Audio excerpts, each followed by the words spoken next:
A letter to my younger self. A motivational speech for English learners. Dear younger self, I want to talk to you today. I want to look you in the eyes.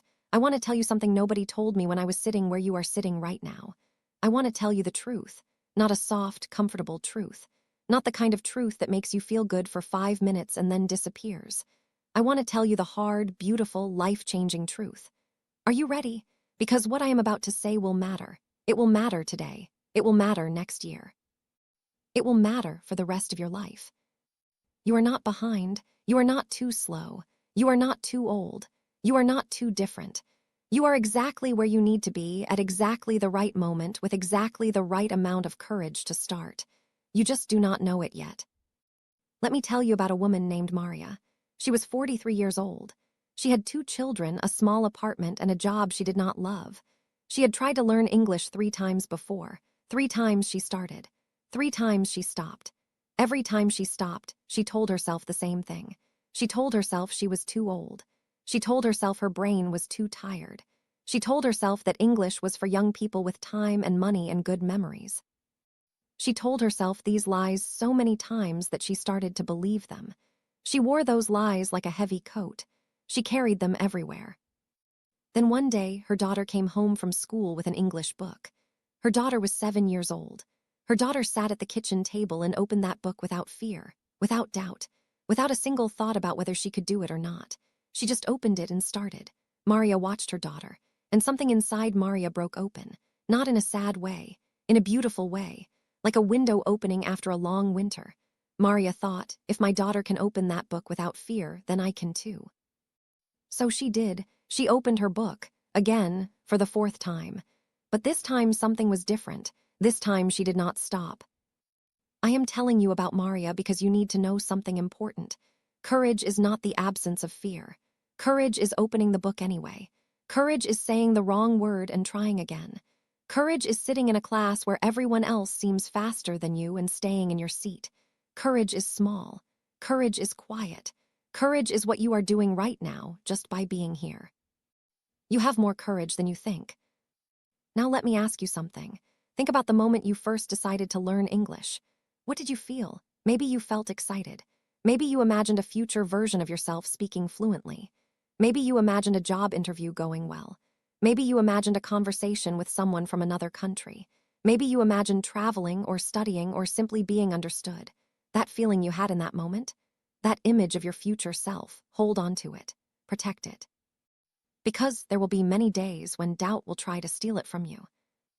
Doubt is a thief. It works quietly. It does not knock on your door and announce itself. It slips in through small cracks. It whispers to you when you make a mistake. It says things like, see, you cannot do this. It says everyone is better than you. It says you have been studying for months and you still make the same mistakes. Doubt is patient. It will wait for you to feel tired and then it will attack. But here is what I need you to know about doubt. Doubt is a liar. Doubt has never been right about you. Not once, not ever. Think about everything you have already learned in your life. Think about how you learned to walk. You fell, you got up. You fell again, you got up again. You did not decide that falling meant you were bad at walking. You did not quit. You kept going because your body wanted to move forward. Your brain wants the same thing. Your brain wants to move forward. Every single mistake you make in English is your brain moving forward. Every wrong verb, every mispronounced word, every confused sentence. It is all movement. It is all progress. It is all good. There is a man named Kato. He grew up in a small village in Japan. He had never left his country. He had studied English in school the way many people study things in school. He memorized grammar rules. He passed tests. He could read some sentences, but he could not speak. The words would form in his mind and then they would stop. They would freeze somewhere between his brain and his mouth. He called this the wall. He said the wall felt real. He said it felt like concrete.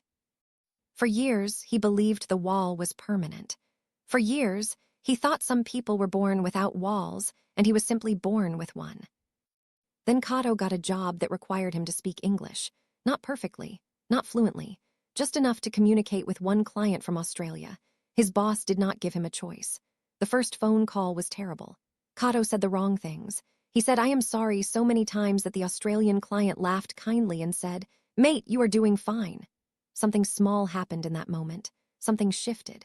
because Kato realized that the wall was not made of concrete after all. It was made of expectation. He had expected to be perfect, and when he let go of that expectation, the wall became thinner, and thinner, and thinner, until one day he called that same Australian client and they talked for 30 minutes and Kato forgot to be afraid. He just talked, and it was enough. It was more than enough. I'm telling you about Kato because you need to hear this clearly. Perfection is the enemy of progress. Say that again. Perfection is the enemy of progress.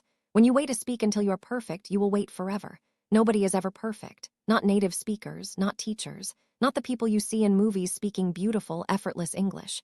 They all make mistakes. They all stumble. They all pause and search for words. The difference between them and you is not perfection. The difference is practice. And practice is something you can do. Practice is something you are already doing. Let me talk to you about time. This is important. You probably feel like you do not have enough time. You probably feel like learning a language takes too long. You probably look at how far you still have to go and feel overwhelmed. I understand this feeling. I know this feeling very well. But I want to give you a new way to think about time. Imagine you are climbing a mountain. You cannot see the top from where you stand. You can only see the path in front of you, a few steps ahead, maybe a bend in the trail. If you spend all your energy looking for the top, you will trip on the rocks right in front of you. But if you look at the path just ahead, just the next few steps, you can walk confidently. You can walk steadily. And when you look back after an hour of walking, you will see how far you have come. You will see the distance you have already covered. That distance will surprise you. That distance will give you energy to keep going. Your English journey is that mountain. Stop trying to see the top. Look at the path in front of you. What is your next small step? Is it learning 10 new words today? Is it watching one English video without subtitles? Is it having one small conversation? Is it writing 3 sentences in a journal? Pick your next small step. Take it. And then take the one after that. Small steps taken consistently will get you to the top of any mountain. This is not a metaphor. This is a fact. There is a study that scientists did with children learning music. They found that the children who practiced for 30 minutes every day became far better musicians than children who practiced for 3 hours once a week. Same amount of total time. Completely different results. Why? Because the brain learns through repetition over time, not through marathon sessions. Your brain is not a bucket that you fill. Your brain is a muscle that you train. And muscles respond to consistent, regular exercise. 30 minutes of English today, 30 minutes tomorrow, 30 minutes the day after. This builds something real. This builds something permanent. You already know this is true. Think about something you do every day. Maybe you make coffee every morning. You do not have to think about it anymore. Your hands know what to do. Your eyes know where everything is. You do not need to concentrate. It is automatic. Language works the same way. Right now, many English words and phrases feel difficult because they are new. But every word you use today will feel slightly more familiar tomorrow, and the day after more familiar still. And 6 months from now, you will reach for a word that once felt impossible, and it will simply be there, waiting for you, already yours. Now, I need to say something difficult. I need to say it with love, but I need to say it clearly. Stop comparing yourself to other learners. This habit is destroying your confidence. It is stealing your joy. It is making your journey smaller and harder than it needs to be. Every person in your class has a different history with English, different exposure, different education, different opportunities. Some people grew up watching American television. Some people had English-speaking relatives. Some people went to schools that taught English from age 5. You do not know their story. You only see their present result, and you are comparing their result to your starting point. That comparison is not fair to you. That comparison is not honest. That comparison is not useful. There is a girl named Amara. She grew up in Senegal. When she arrived in a new country, she was placed in an advanced English class. She felt completely lost. The other students seemed to understand everything. They laughed at jokes she could not follow. They finished exercises before she had read the first question. Every day she felt a little smaller. Every day she thought about quitting. But then she did something wise. She stopped looking left and right. She started looking forward. She made one goal. One single goal. At the end of each day, she asked herself one question. Did I understand something today that I did not understand yesterday? Just one thing, one word, one grammar rule, one expression. And almost every day the answer was yes. And that yes kept her going, and kept her going, and kept her going. Today, Amara teaches English. She teaches the same English that once made her feel small. She teaches it with patience and warmth because she remembers what it feels like to be lost. She teaches it with joy because she knows the journey. She knows every step of it. Your comparison is with yesterday's version of yourself. That is the only comparison that matters. Let me talk about embarrassment, because this is one of the biggest things that stops people from speaking. The fear of sounding stupid. The fear of making people wait while you search for a word. The fear of a wrong grammar structure. The fear of an accent. I want to tell you something about accents specifically. Your accent is not a mistake. Your accent is your history. Your accent carries your mother tongue inside it. Your accent tells the world where you come from. Your accent is proof that you speak more than one language. And anyone who makes you feel bad about your accent has simply forgotten that language itself began as a sound that someone once heard and tried to copy. Every accent is an attempt. Every accent is brave. Think about the most interesting people you have ever met. Were they perfect? Were they smooth and flawless and never uncertain? Or were they real? Were they honest? Did they make mistakes and laugh about them? The most magnetic people are not perfect. They are present. They are engaged. They are trying. You trying is more powerful than someone else succeeding without effort. Your effort is visible. Your effort is meaningful. Your effort inspires other people who are also afraid. Be the person who tries. Be the person who speaks even when the voice shakes. Be the person who asks the teacher to repeat the question. Be the person who says, "I am sorry. Can you say that more slowly?" There is no shame in these sentences. These sentences are intelligent. These sentences are the sentences of someone who is serious about learning. These sentences are the sentences of someone who will succeed. I want to tell you about a specific moment in language learning. Every learner passes through it. It is called the silent period. In this period, you understand much more than you can say. You listen to a conversation and catch many words, but when you try to speak, the words do not come out right. This period can feel very frustrating. It can make you feel like a child. But I want you to understand what is actually happening in your brain during this time. Your brain is building. Quietly and powerfully, it is building a structure. It is connecting sounds to meanings. It is connecting meanings to feelings. It is connecting feelings to memory. This is not emptiness. This is architecture. Your brain is building a house, room by room, wall by wall, window by window.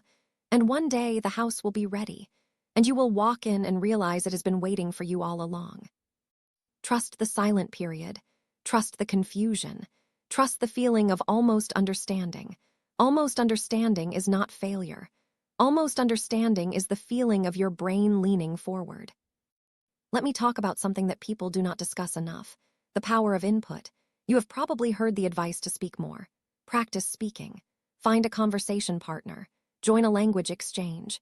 And yes, speaking practice is important, but before you can speak, you need to fill yourself up.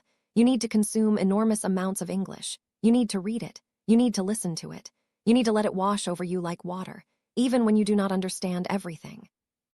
Even when the words go past you too fast, even when you feel lost, the input is still working. Your brain is still catching pieces. Your ears are still learning the music of the language.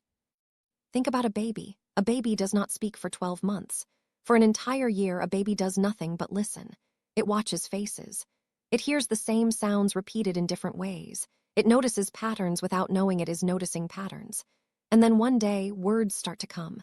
And the words come because of all that listening, all that watching, all that absorbing. You are doing the same thing. Every English song you hear without understanding every word. Every English film you watch with subtitles.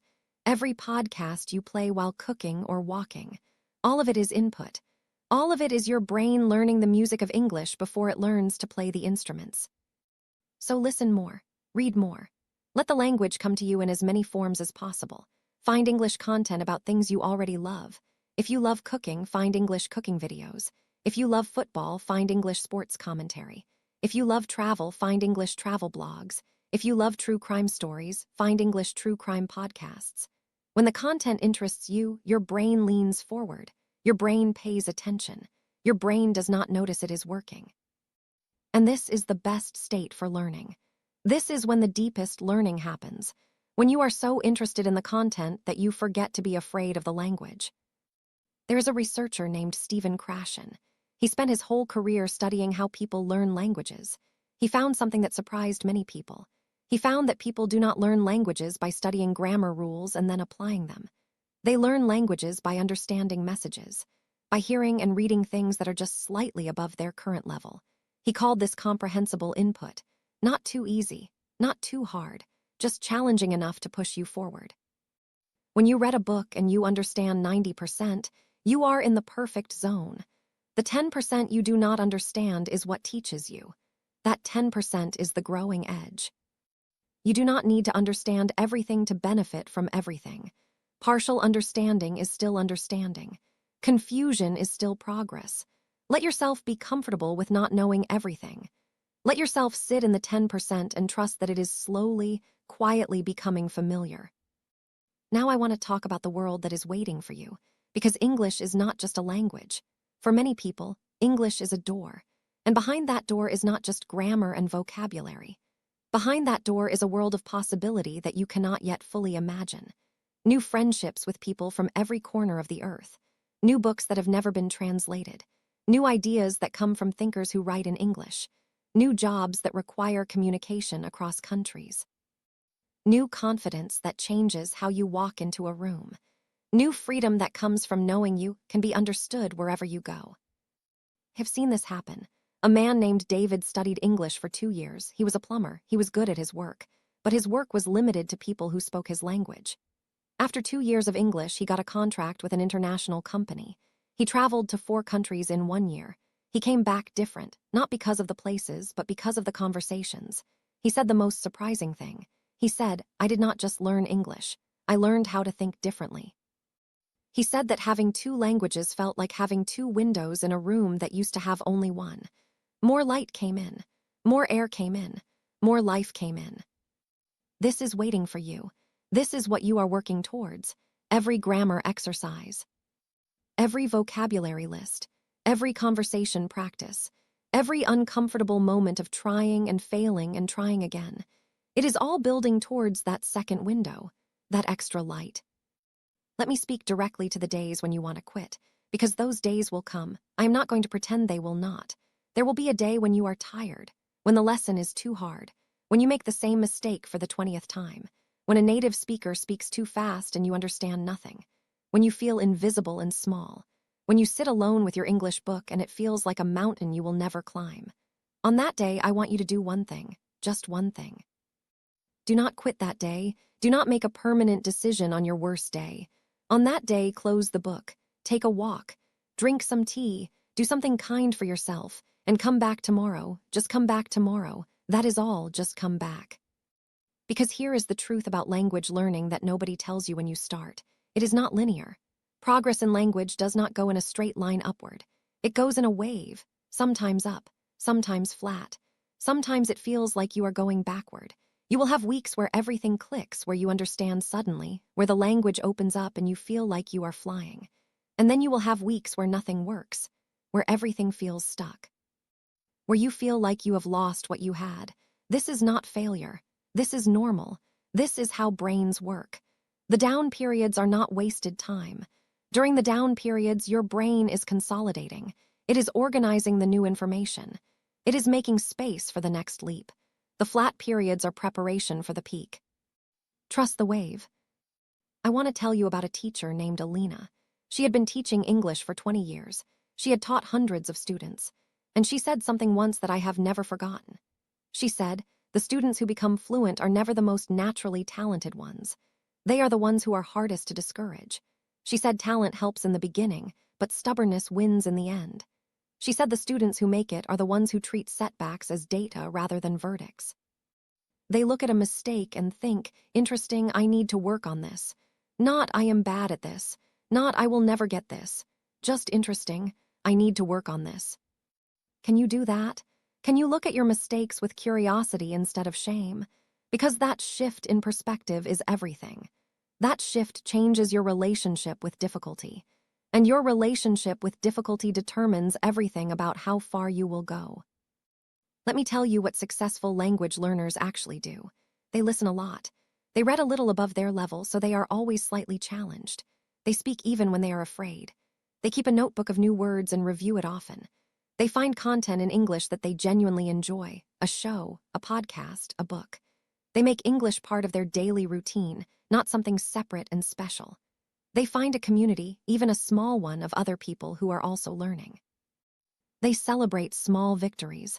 They do not wait to be perfect before they participate.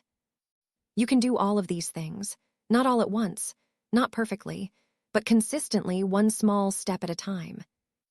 I want to speak now to a feeling that many adult learners have, a feeling that is very specific and very painful. It is the feeling of knowing exactly what you want to say but not having the words in English. It is the feeling of being intelligent in your first language and feeling like a child in your second. This gap between who you are inside and who you can express yourself to be in English, this gap can feel humiliating. I know this. I hear you. I see you. But please hear this. The gap is not permanent. The gap is temporary, and the gap does not define your intelligence. Your intelligence did not disappear when you started learning English. Your thoughts are still complex. Your opinions are still valuable. Your humor is still sharp. Your knowledge is still deep. The language is simply the container, and you are building a new container. Right now, the new container is smaller than what you need, but you are building every day, and it will grow. And one day, the container will be large enough for everything you want to put inside it. Every thought, every joke, every argument, every story, every piece of who you are. You are not less, you are more. You are a person who carries two languages instead of one. You are building a second self in a second tongue. This is extraordinary work. This is extraordinary courage. This is something to be proud of, not ashamed of. I also want to give you permission to enjoy this journey. Not just endure it, actually enjoy it. Because language learning, when you stop trying to rush it, is genuinely one of the most fascinating things a human being can do. You are reaching into another culture and pulling out pieces of it. You are training your ear to hear sounds it never heard before. You are finding out that your brain is more flexible than you thought. You are discovering that the same idea can be expressed in completely different ways in different languages, and that sometimes one language captures something that another language cannot. Sometimes a word in English has no equivalent in your mother tongue. Sometimes your mother tongue has a word that English cannot translate. These moments are not frustrating. They are wonderful. They are windows into how differently people around the world see the same world. There is a Japanese word, komorbai. It means the light that filters through leaves in a forest. English has no single word for this. And there is an English word, serendipity, which means finding something good when you were not looking for it. Many languages have no equivalent. Your two languages together give you access to more of the world than either one alone. You are not losing your mother tongue by learning English. You are adding. You are expanding. You are becoming more. When you learn a new English word, write it down. Not just the definition. Write a sentence with it. Better yet, write a sentence about something real in your life. If you learn the word resilient, write about a time you were resilient. Connect the word to your memory. Connect it to your emotion. This is how words become yours, not by memorizing them in a list, but by connecting them to something that matters to you. Words with emotional connections are words that stay. Find the pleasure in this. Find the moments where it clicks. Celebrate them. Tell someone. Write them down. Let yourself feel the small victories fully, because the small victories are what build the big ones, and the big ones are coming. I promise you they are coming. Think of a tree in winter. The tree looks dead. The branches are bare. There are no leaves, no color, no obvious life. But underneath, in the roots, in the wood, in the quiet, invisible center of the tree, life is continuing. Preparing, building, waiting for the right moment to show itself. You are that tree in winter sometimes. You cannot always see your own progress, but it is there, underneath, building, waiting, and spring will come. It always does. Let me speak now about the people around you. The people who see you studying, the people who hear you trying. Some of them will encourage you. They will celebrate your progress. They will ask you to teach them words. They will brag about you to others. These people are gold. Keep them close. Tell them what you need. Let them support you. But some people will not be supportive. Some people who perhaps feel stuck in their own lives, will minimize what you are doing. They will say, "Why are you bothering?" They will say, "Your English will never be perfect." They will say people like us do not succeed at things like this. These people are not bad people. They are afraid people. Their fear has nothing to do with you. Their doubt about your abilities is actually a statement about their own beliefs about themselves. Do not carry their doubts. They are not yours. Give them back gently and keep moving. You are the only one who knows what you are capable of, not your neighbors, not your cousins, not the voice in your head that sounds like every person who ever told you that you were not enough. You are the only expert on what you can do, and you have not finished doing it yet. I want to give you a practical gift now, a specific practice. Every night before you sleep, take a small piece of paper and write 3 sentences in English. Just 3. They do not have to be perfect. They do not have to be clever. They can be about your day. Today I ate soup. Today I felt tired. Today I learned a new word. 3 sentences, every night. This practice will do 2 things. It will force you to use English actively, not just passively, and it will show you over weeks and months how much you are growing. Keep those pieces of paper, put them in a box. After 6 months, open the box and read them. You will be astonished. You will look at those first simple sentences and feel proud, because those simple sentences were your beginning. And you built on them day by day, sentence by sentence, word by word, until you became the person reading them back. Your story is being written, right now, in this moment. Every English word you learn is a new sentence in your story. Every conversation you attempt is a new chapter. Every mistake you make and correct is evidence that the story is moving forward. And the story is not finished. The story is not even close to finished. I want to speak to one more fear, the fear of starting over. Many learners stop and start. They study hard for 3 months, then life gets busy and they stop for 6 months. Then they feel guilty. Then they feel like they have lost everything. Then they do not come back because coming back feels like admitting that they quit. Please hear me. Coming back is not failure. Coming back is the bravest thing. Every person who is fluent today has a story that includes periods of stopping, periods of distraction, periods of doubt. The people who became fluent are simply the people who came back one more time than they stopped. That is the whole secret. Come back one more time than you stop. If you stopped for 6 months, come back. You have not lost everything. The brain holds onto language even when you are not using it. It holds it in deeper storage. It takes time to bring it back to the surface. A few weeks of study and it returns. Much of it returns faster than you expect. Your brain remembered. Your brain was loyal to you even when you were not studying. Come back. Start again. There is no shame in the restart. There is only honor in it. I want to end this letter by going back to where we started. I am writing to younger you. But in some ways, every day you are younger than you will be tomorrow. Every day is a chance to begin. Every morning you wake up as someone who has one more day to try, one more day to practice, one more day to become the person you are working towards. There is no deadline. There is no final exam for your life. There is just today and the work you do in it and the person you become because of it. You chose English. That choice already says something about you. It says you believe in a bigger future. It says you are not willing to stay where you are just because where you are is comfortable. It says you are brave enough to look difficult in the face and say, I am going to try anyway. That is not a small thing. That is one of the most human things there is. The desire to grow. The willingness to be bad at something in order to one day be good at it. The courage to be a beginner. Be proud of being a beginner. Beginners are the bravest people in any room. Beginners have already done the hardest thing. They have started. Maria started for the 4th time and became fluent. Kato broke through his wall one difficult phone call at a time. Amara stopped comparing herself to others and became a teacher. David got his 2nd window and more light came in. And you, right now, reading or listening to these words, you are writing the first lines of your own story. And I promise you, if you keep going, if you trust the process, if you treat yourself with the same kindness you would give to a child learning something new, the story will be worth it. Go forward, be patient, be consistent, be kind to yourself, open your book, say the word, make the mistake, try again. And never, not for a single day, let anyone convince you that this is not worth it. It is worth it. You are worth it. You have always been worth it. This is my letter to you. Now go learn something. With love, with respect, and with complete confidence in your ability. Your future self.